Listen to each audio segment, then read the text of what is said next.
Aya. Asante sana. Who else is there? We have got the chairman of the Kenya Sugar Board, who is also the son of the soil, Mheshimiwa Engineer Nicholas Gumbo. We also have in our midst, I believe, a commissioner at the Salary and Remuneration Commission, Mr. Odaktari Jalango Midiwo, and many others, many others. Let me say this, and very briefly so, because as it is customary, as cabinet secretaries, we don't make speeches in the presence of the president. But let me say this, that the man lying there was a great man, because a lot has been said about George, which I can confirm is true. I knew George in 1991, when I was a young university student in Nairobi. And George, amongst other colleagues of his, were then the youth of Baba and of course Jaramogi Oginga Odinga. So we worked very closely with George and his compatriots, those of us who were from the university as students, and George and his compatriots, whom I would have referred to as the combatants in the then movement. We considered ourselves as the think tank. But we worked very closely together. We had a very seamless blending. Very seamless blending. This George was a very calm person. But earlier on, he was very aggressive. I think in his earlier days. And very alert.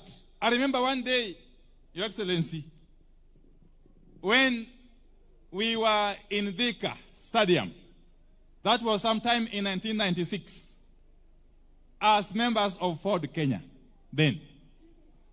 The infamous Ford Kenya meeting at Thika Stadium, when there were divisions in the party, and we found ourselves in Thika trying to resolve the stalemate.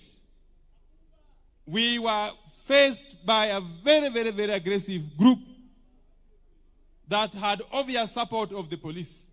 And on our side, we remained extremely vulnerable. Together with Baba and the rest. George, on that particular day, demonstrated utmost bravery and actually saved the day, because otherwise a lot of damage would have been done. Fast forward, Your Excellency, I found myself with George. You know, those days when you were youth, under Baba, being arrested was customary, was normal. You would be arrested every other day. But one time, Your Excellency, I think that was now in 1997, when we were clamoring for reforms as young people, and under Baba and his compatriots. I found myself arrested together with George. And we spent with him almost 10 days at Kilimali police station. Those days, there was no time limit for being incarcerated in police station. You could even stay there forever, under the old constitution. We stayed with George for about 10 days at Kilimani.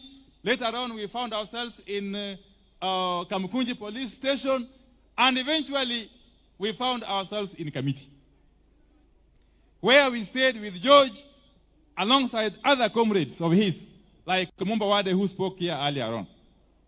In Kamiti, Your Excellency, we stayed for about 5 months with George. And George remained very firm, very firm and committed.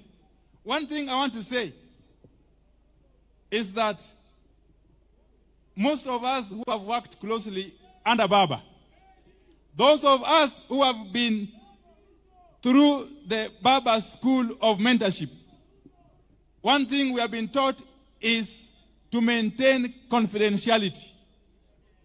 One thing we have been taught under Baba is to maintain confidentiality and to keep secrets. Your Excellency, these days I get surprised when people come out and say, oh, when I was serving, I was called, I was told to do so and so. Oh, when somebody came to meet me, I recorded him. That is something that we cannot do, those of us who have been brought up and mentored by Baba. because we have been taught that you must maintain confidentiality. You must maintain confidentiality. Your Excellency, let me say this, that as we send off George today, we must appreciate the gains that we have made as a country. As a country. And I must thank Baba Raila Amolo Odinga, for accepting to work closely with you, Your Excellency, to unite this country. Your Excellency, where you sit, rest assured that Baba has got our collective mandate as the people of this region to assist you to unite this country. And that from where we sit, Your Excellency, there is no turning back. We have made a decision that we are working with you, and we are doing this to the end. To the end. We are doing this because we know that the country is much bigger than any one of us. Your Excellency, under your leadership, and I must say this here, it is the first time in the history of this country, since we gained independence, that we are seeing electricity being taken to our islands on Lake Victoria. Your Excellency, recently you came here and launched a serious mini-grid electrification project at Mageta Island. Here. Later on, I represented you in commissioning electricity projects in Ngode Island and Takawiri Island. Your Excellency, in this coming budget, we are planning to ensure, working closely with my brother John Mbadi and Mheshimiwa Samatandi, to ensure that we put in place mechanisms to extend electricity to Ndeda Island, to Oyamo Island, and to Sifu Island in Central Sakwa, here in Siaya County. And not to forget that we are also just about to open a tender to take electricity to Kiwa Island and Kibuwagi Island in Suba South, Your Excellency.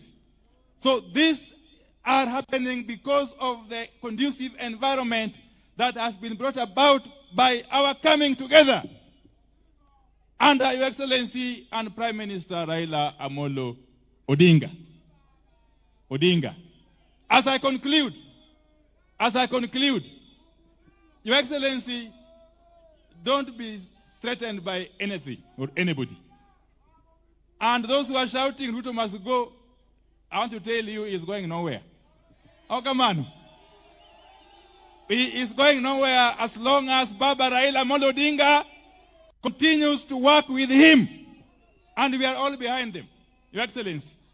Your Excellency, in this region, we are not known to be double speakers. We say what we believe in, and we do what we say. We have said in one accord that we are in this government of yours as a people, and we want to continue in that manner. Kwa hayo na machache, asanteni sana na Mwenyezi Mungu abariki. May George's soul rest in eternal peace. Asanteni sana. Thank you, Waziri Wadai, for those words. You know, my own session is now coming to a close. So allow me on behalf of the people of Rarieda, now that we have the attention of